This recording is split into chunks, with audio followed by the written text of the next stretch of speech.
Hello दोस्तों, नमस्कार। मैं आपका अपना पशु चिकित्सक डॉक्टर रविंदर। चलो चर्चा शुरू करते हैं।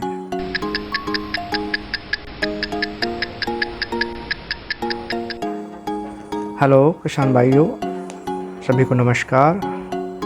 जैसा को आपको इस एक टॉपिक से ही पता चल रहा है कि हम पशुओं में दूध गाय भैंस होती है उसमें दूध की उत्पादन क्षमता को किस तरह से बढ़ा सकते हैं, उसके बारे में हम चर्चा करेंगे।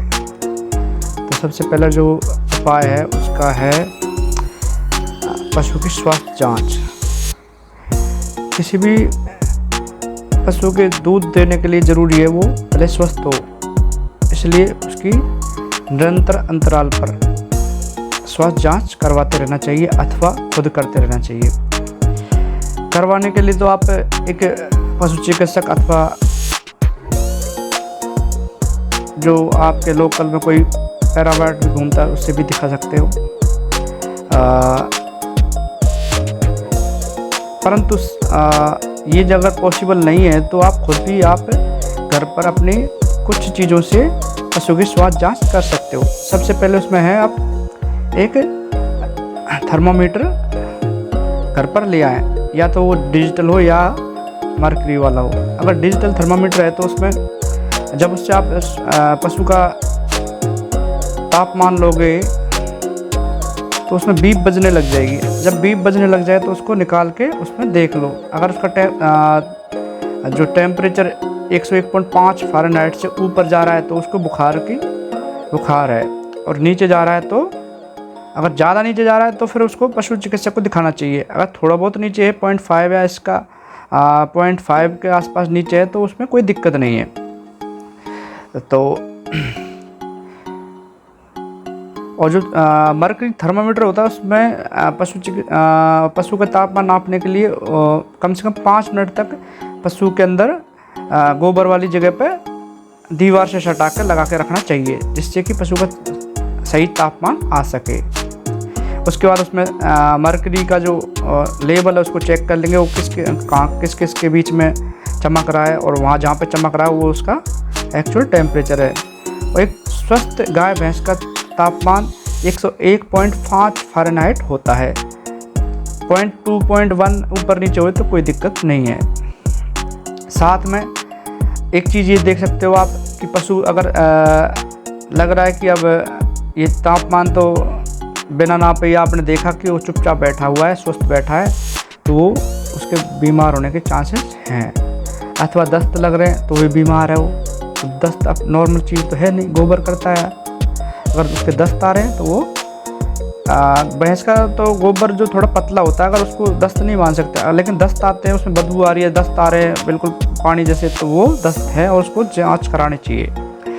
और आँखों से पानी वानी आ रहा है, अथवा जो उसका जो मजल होता है मुंह का, उस पर वो सूखापन है, वो गीला नहीं है, तो उस पशु बीमार है। उसको ज़रूर पशु चिकित्सक को जांच कराएं उससे जाके, क्योंकि अगर पशु स्वस्थ होगा तो उसकी अपने आप दूध जितनी कैपेसिटी है वो उतना पूरा दूध देगा। अगर बीमार होगा तो अपने आप दूध क्षमता घट जाएगी। तो ये पहला उपाय हो गया। दूसरे उपाय पे आते हैं। दूसरा उपाय है चारे का मैनेजमेंट। पशु के चारे का मैनेजमेंट कैसे करना चाहिए।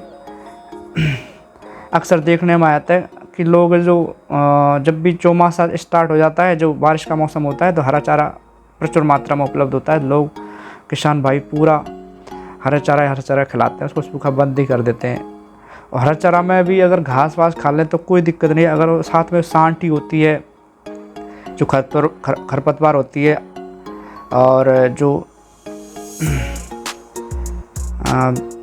ये जो प्यार होता है, ये वाला कई बार इसका चारा भी खिला देते हैं सूखा, वो भी नुकसान करता है, वो भी दस्त करा देता है। और सांठी भी दस्त करा देती है। जितना खाता है पशु उस चारे को वो पेट में रोक नहीं पाता, वो सारा दस्तों में निकल जाता है, तो इससे अपने आप ही उसके डिहाइड्रेशन कर देती है उल्टा वो, और उसमें पशु की दुग्ध क्षमता घटती है।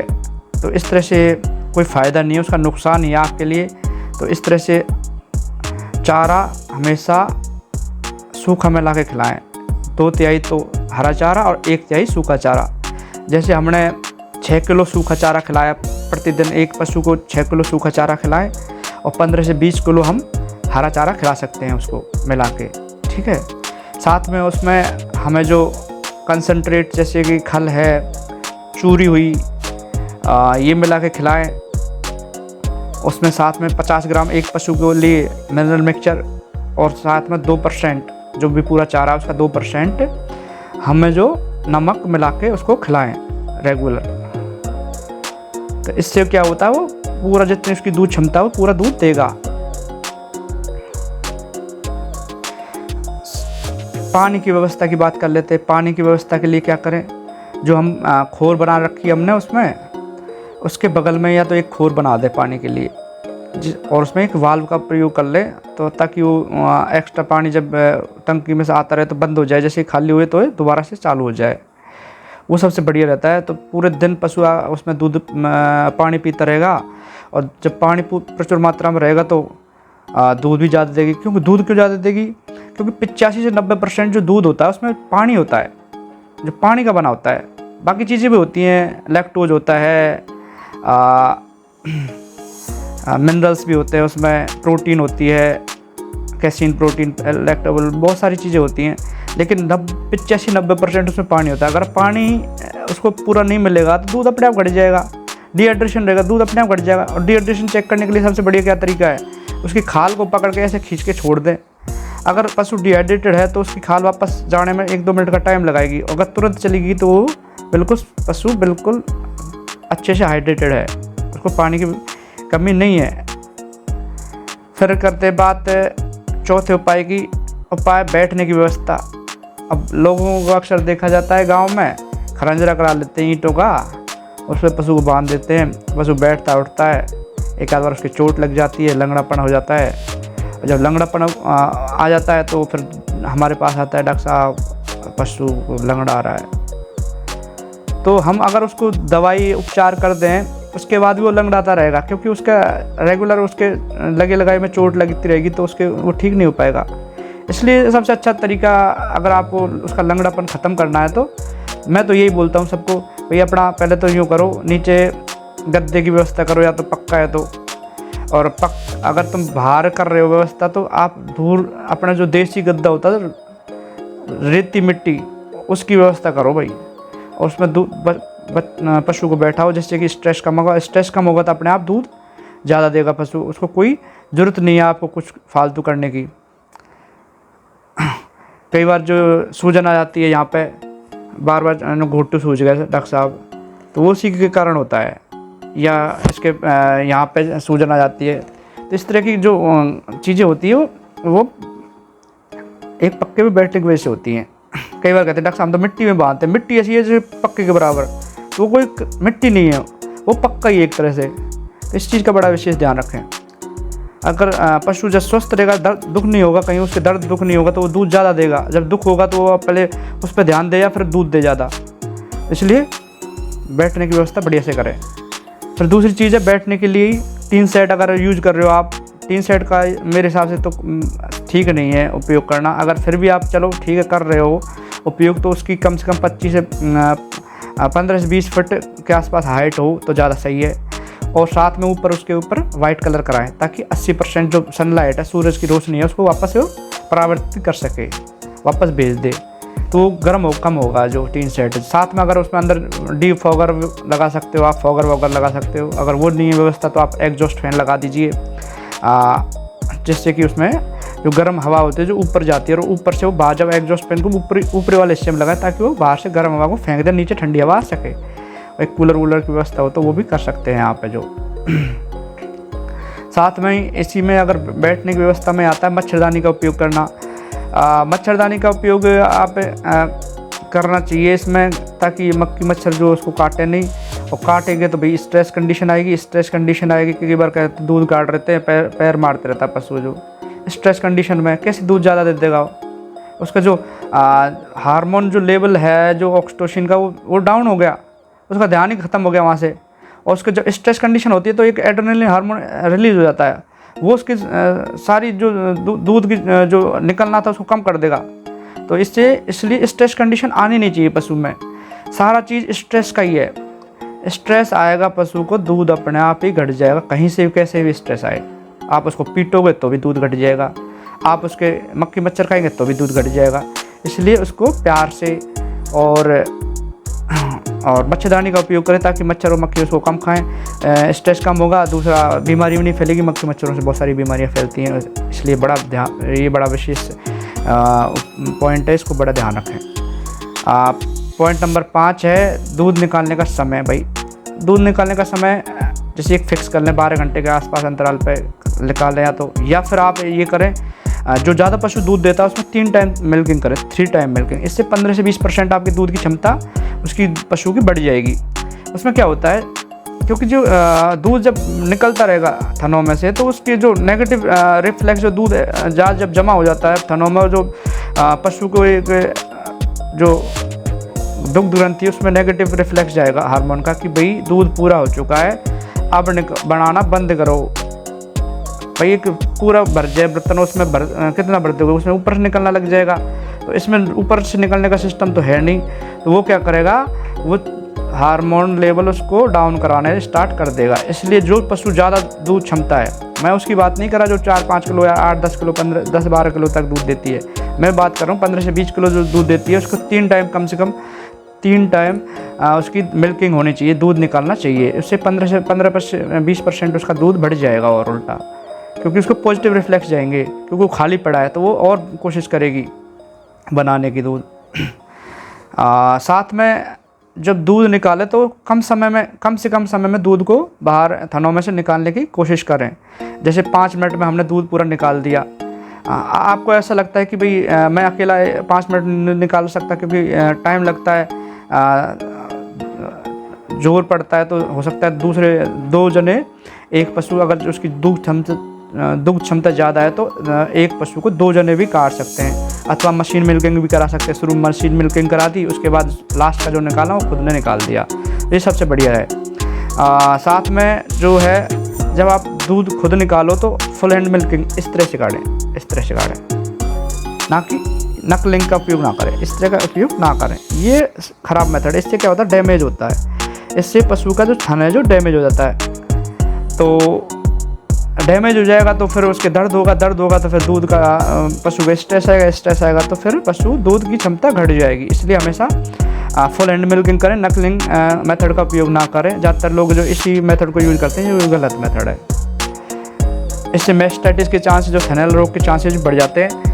और साथ में जब दूध निकाले पशु का, तो शुरू में तो बच्चा चूसता ही है, उससे ऑक्सीटोसिन हार्मोन निकलता है, उससे अच्छा दूध देता है पशु जो। और साथ में बाद में जब दूध निकालें उसके बाद भी बच्चे को दूध को, जो थनों को चूसने के लिए छोड़ दें थोड़ी देर के लिए, तो उससे क्या होता है, उसकी जो नेचुरल जो एनवायरनमेंट वो मिल जाता है, उसके दूध साथ में ऑक्सीटोसिन हार्मोन रिलीज होता है, उससे इंस्पेक्टर बंद हो जाती है, उसकी जो दूध का जो छेद होता है वो बंद हो जाता है।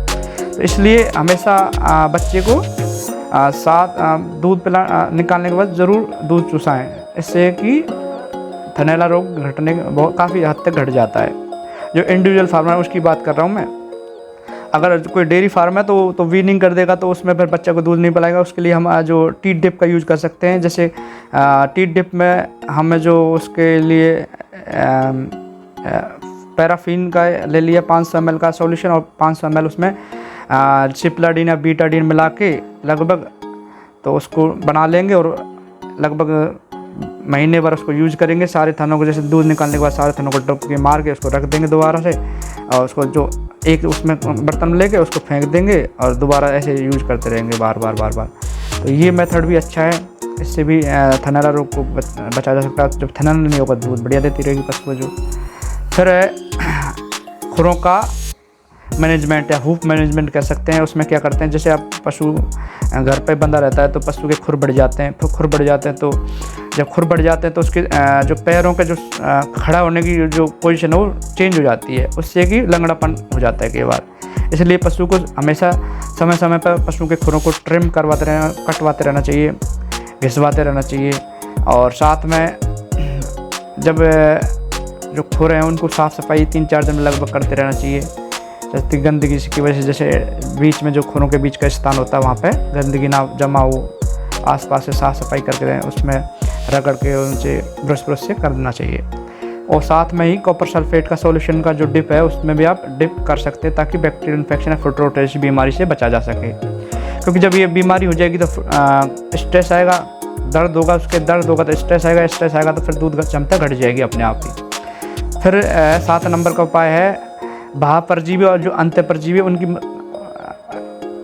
उनके लिए हम दवाई का उपयोग करें, जैसे डीवर्मिंग कहते हैं, मतलब पशु को 6 महीने के अंतराल पर कम से कम डीवर्मिंग कराते रहना चाहिए ताकि पशु के अंदर के परजीवी मर सकें। और अगर बाहर के परजीवी हैं उसके लिए हम इंजेक्शन का उपयोग कर सकते हैं, दवाई का उपयोग कर सकते हैं बाहर लगाने के लिए। और साथ में स्प्रे, जब भी आप पूरे हर्ड का जो कर रहे हैं तो एक साथ करें लगभग, ताकि जो किसी के ऊपर एक बाहर परजीवी ना रहे और सारे परजीवी मर जाएं। और साथ में स्प्रे करें ताकि वो नीचे भी अगर जहाँ पे वो ब्याते हैं परजीवी वहाँ से वो छोटे छोटे बच्चे दोबारा से चढ़ जाते हैं। पता नहीं, ये किसान आते हैं कहते हैं डॉक्टर साहब अभी जो 1 महीने पहले दवाई लगवाई थी, इंजेक्शन लगवाया था, दोबारा हो गए। दोबारा इसलिए हो गए वो जो आप जहाँ पे डेयरी फार्म है या जहाँ पे बांधते हो बाड़ा, उसमें मिट्टी में वो या आसपास के रंध्रों में वो वहाँ पे जो कोने होते हैं या उसका जो जॉइंट होता है वहाँ पे मिट्टी में वो अपने बच्चे देते रहती हैं, जो चिचड़ी और जूँ है जो। उसके बाद दोबारा से वो जैसे ही वो बच्चे उसका असर कम हो जाता दवाई का, या दोबारा से वो अपने आप उस पर चढ़ जाते हैं पशु पर। तो वो कहते हैं वो तो मरे नहीं, मर तो जाते हैं, वो दूसरे वाले चढ़ते हैं। इसलिए साथ ये इस चीज़ का विशेष ध्यान रखें कि एक साथ ही उनका ये काम करें। साथ साथ टीकाकरण समय समय पर जो पशुपालन विभाग द्वारा जो टीकाकरण चलाए जाते हैं उनका अभियान को उसको हमेशा लगवाते रहना चाहिए। कई बार नहीं कहते डॉक्टर दूध घट जाता है, दूध 10-15 दिन के लिए थोड़ा बहुत घटेगा, लेकिन क्योंकि स्ट्रेस कंडीशन आती है तो उसमें आप जो अगर बुखार बनता है थोड़ा सा तो उसमें आप बुखार की 1-2 दिन गोलियां दें तो उसमें कोई दिक्कत नहीं आती है। मल्टीविटामिन दे तो वो बढ़िया रिकवर कर जाएगा और दिक्कत नहीं आएगी। 8वां उपाय है कि जब भी पशु में बीज रखवाएं तो एक ट्रेंड एआई वर्कर से अथवा पैरावेट से अथवा वेटनेरियन से रखवाएं जो बीज जो। और साथ में जब आप बीज रखवाओ तो उसको जो बच्चेदानी का जो हिस्सा होता है, बाहरी जो हिस्सा होता है, उसको हल्के गर्म पानी से साफ़ कर लें ताकि उसमें इन्फेक्शन गोबर वोबर या इन्फेक्शन जाने के चांसेस कम हो जाएं। उससे क्या होता है, इन्फेक्शन हो जाता है तो पशु के इन्फेक्शन की वजह से दूध क्षमता घट जाएगी अपने आप ही। मेट्राइटिस कंडीशन में दूध क्षमता अपने आप घटेगी। और कई बार मैंने ये ज़्यादातर केसों में देखा है कि मेट्राइटिस का केस होता है, दूध घट जाता है और डॉक्टर साहब दूध घट गई, अभी मैं क्या हुआ, मैंने बच्चा निकाला, हाथ मैंने दिया था अपना। तो ये कई बार हम गंदे संदे हाथों से खींचते हैं बच्चे को तो उससे इन्फेक्शन अंदर चल जाता है और दूध क्षमता घट जाती है। और साथ में ये करें कि भाई बच्चे को जल्दी से अगर हम हटा दें पशु से, 9वां नंबर का उपाय बता रहा हूँ, तो उससे क्या होगा, जो हीट पे जल्दी आ जाएगा पशु। हीट पे क्योंकि जब बच्चा चूसता है ना तो ऑक्सीटोसिन के साथ साथ प्रोलैक्टिन हार्मोन भी निकलता है। प्रोलैक्टिन हार्मोन का काम क्या होता है, वो बच्चेदानी में अंडा से अंडे को निकलने में कई बार बाधा उत्पन्न करता है। ऐसे प्रोलैक्टिन डाउन करने के लिए क्या करना, बच्चे को अपने आप चूसना बंद करवाना पड़ेगा। मातृत्व हार्मोन भी बोलते हैं इसको। तो प्रोलैक्टिन जब डाउन हो जाएगा तो अपने आप हीट पे आ जाएगी, ईस्ट्रोजन और इनका लेवल बढ़ जाएगा तो हीट पे आ जाएगी। और 10वां उपाय हम बताते हैं कि भाई जो पशु को जो अगर पशु की दूध क्षमता नहीं बढ़ाएंगे, हम उसके बच्चे की दूध क्षमता बढ़ा सकते हैं उसमें। उसके लिए क्या करना, ब्रीड अपग्रेडेशन करेंगे। जैसे हमने 10 किलो की भैंस थी और हमने 20 किलो के सांड का बीज रख दिया उसमें। 10 किलो की भैंस थी, 20 किलो का सांड का बीज रखा, तो जो बच्ची होगी 10 और 20 28 होगी। 28 का आधा 14 लीटर की जो कटिया या बच्चिया उसके अंदर से आएगी। तो सीधा हमने बिना कुछ खिलाए पिलाए उसको दूध क्षमता बढ़ गई। अगले ब्याह में फिर वो उसके अगर बच्ची जो कटिया 14 लीटर की थी उसमें जब बच्चिया उसमें फिर 20 लीटर के वाले सांड का बीज रखवाया तो मिनिमम 20 लीटर का आता है ये सरकारी बीज है जो। तो उसमें 14 20 34 का आधा 17 किलो दूध की बच्चिया कटिया उत्पन्न हो जाएगी। और ये सबसे बढ़िया तरीका दूध बढ़ाने का, इससे बढ़िया तरीका कोई है ही नहीं। ना कुछ खिलाना, उतना चारा खाएगी वो, उतना ही सब कुछ करेगी, लेकिन दूध देगी ज़्यादा। अब हम तुमको देसी उपाय बता देते लास्ट में। भाई देसी उपाय हम क्या कर सकते हैं, घर पे ही बढ़ाना, हमको बाहर से कुछ लाना नहीं। के लोग होते हैं डॉक्टर साहब मैं तो गरीब हूँ, मुझे बाहर से कोई सामान नहीं लेना, आप वैसा बता दो घर का कुछ जो खिला दें। तो इसके लिए हम जो घर पे जैसे बेसन दे दें 200 ग्राम, 50 ग्राम गुड़, 50 से 100 ग्राम तक बीज दे सकते हैं। और भाई और 50 ग्राम तेल दे दें। इससे भी ये कंसनट्रेट का काम करते हैं। गुरुड़ा जो कार्बोहाइड्रेट प्रोवाइड करता है, और ये जो बेसन में कैल्शियम होता है, तो इसलिए वो दूध बढ़ जाएगा थोड़ा बहुत। ज़्यादा जितनी उसकी कैपेसिटी उतना ही बढ़ेगा, उससे ज़्यादा नहीं बढ़ेगा। 10 किलो दे दी तो 10.5 11 ही हो सकता है, इससे ज़्यादा नहीं होगा। और साथ में ये करें कि भाई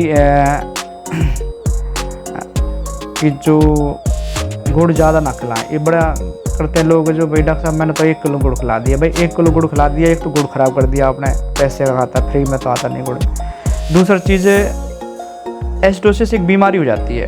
जब गुड़ ज़्यादा खिला देते हैं ना, या फिर हम रोटी ज़्यादा खिला देते हैं या आटा ज़्यादा खिला देते हैं, तो उसके अंदर एसिड ज़्यादा बन जाता है पशु के पेट में, वो एसिडोसिस बोलते हैं। और एसिडोसिस जब हो जाता है तो अंदर के अच्छे वाले बैक्टीरिया प्रोटोजोआ मर जाते हैं, उससे पशु चारा खाना छोड़ देगा एकदम से, सब कुछ बीमार हो जाएगा एकदम से। इसलिए हमेशा इन चीज़ों को बड़ा विशेष ध्यान रखें। और आपको मेरा चर्चा कैसी लगी इसको प्लीज़ कमेंट में बताएं, और अच्छी लगी हो तो प्लीज़ सब्सक्राइब करें और लाइक करें और बेल आइकन दबाएं, ताकि आपको अगले जो भी मैं आपके लिए बनाऊं वो आपको वीडियो मिल सके। धन्यवाद। जय हिंद।